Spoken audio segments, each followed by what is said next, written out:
This video demonstrates how to use the Python library OpenPyXL to change the size of the x and y axis text on a chart in an Excel workbook.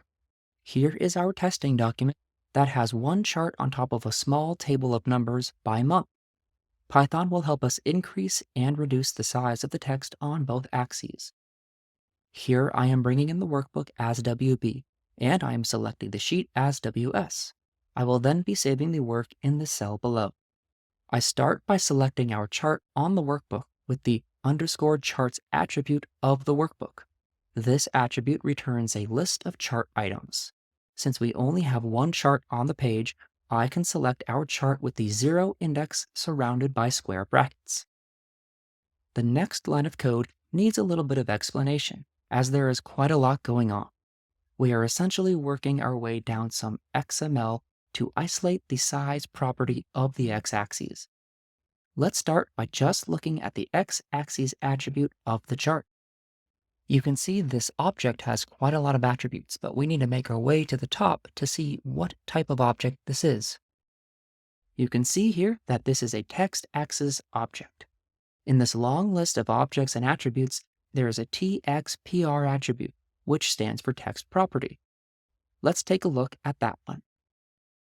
This tells us that we are dealing with a rich text object as the text properties. Rich text allows for a formatting and styling that can be uniform across different software, providing more visual flexibility of the content than something like a plain text editor might. Down here, you can see the P attribute, which stands for paragraph. This is where we want to go next. It stores a list of paragraph objects, and we want the first one, so I'll access that with the square brackets and use 0 as we did earlier. Within this paragraph object, we have a properties attribute, which are the visual properties of the paragraph. PPR is an alternative name for properties, which is why this will still display what is contained in PPR when I access the properties attribute above. This paragraph properties object has a def_r_PR attribute, which determines the properties of the characters of the paragraph. And within that, you can see here SZ, the attribute controlling the size of the characters. Currently, size is set to 900. Dividing this by 100 is what you would see in the Excel application interface. This would be a font size of 9. So let's finally get to the code that changes this, and I will be assigning the SZ attribute 1500 with the equal sign. Let's save the workbook and then open it to check out what we accomplished. Now we have some oversized x-axis text displaying the months for the chart. Let's change the y-axis text now. As you might expect, the only bit of code that we have to modify from what we already executed is the attribute of the chart, y-axis instead of x-axis. Running this code will decrease the size from 9 to 4. Let's execute this and see if it worked.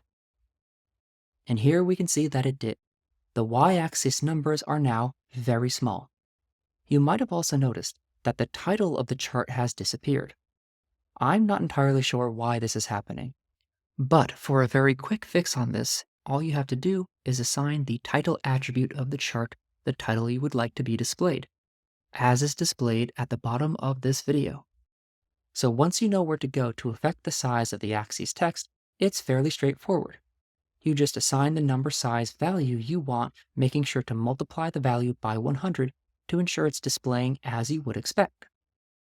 Thank you for watching. Please let me know in the comments if you found this to be a helpful and informative video. Don't forget to hit that thumbs up button if you found the video useful, as it does help others find this content. And do hit that subscribe button so that you know when the next video drops.